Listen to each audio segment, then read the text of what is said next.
నమస్తే, welcome to our channel. నేను మీ పద్మావతి. ఈ రోజు మనతో పాటు ప్రముఖ ఆధ్యాత్మికవేత్త డాక్టర్ లక్కరాజు నిర్మల్ గారు ఉన్నారు.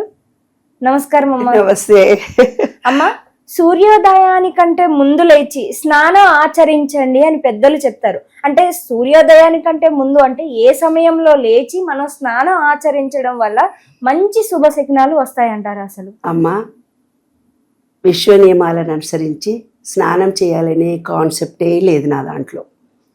ఏంటంటే డీప్ స్లీప్ పోయి లేచిన తొలి క్షణాల్లో మీ సబ్కాన్షియస్ మైండ్ పాజిటివ్ ఎనర్జీతో ఉంటుంది.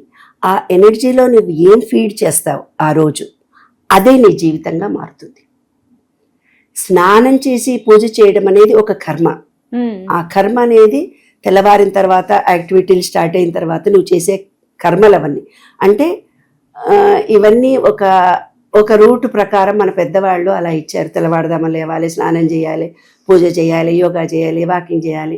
ఆ రోజుల్లో వాళ్ళ ఉద్యోగాలు 6 కల్లా అయిపోయేవి, 7:30కు తినేసేవాళ్ళు, 9 కల్లా పడుకునేవాళ్ళు, పొద్దున్నే 4 గంటలకు లేచేవాళ్ళు. మనం ఏం చేస్తున్నాం ఇవాళ? మన జీవన విధానమే మారిపోయింది, టోటల్ డిఫరెంట్. రాత్రి 11, 12 వరకు ప్రపంచమంతా లేచే ఉంటుంది, ఏ 1 గంటకో పడుకుంటున్నారు. అలాంటప్పుడు 6, 7, 8 గంటలకు కానీ లేవలేని పరిస్థితి.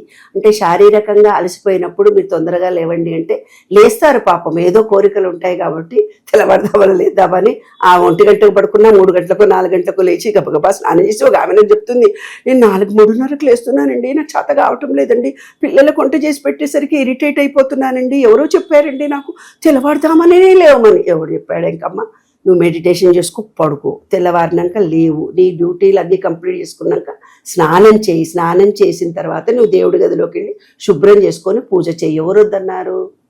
దేవుడు అనేవాడు కోరికలు ఇచ్చేది.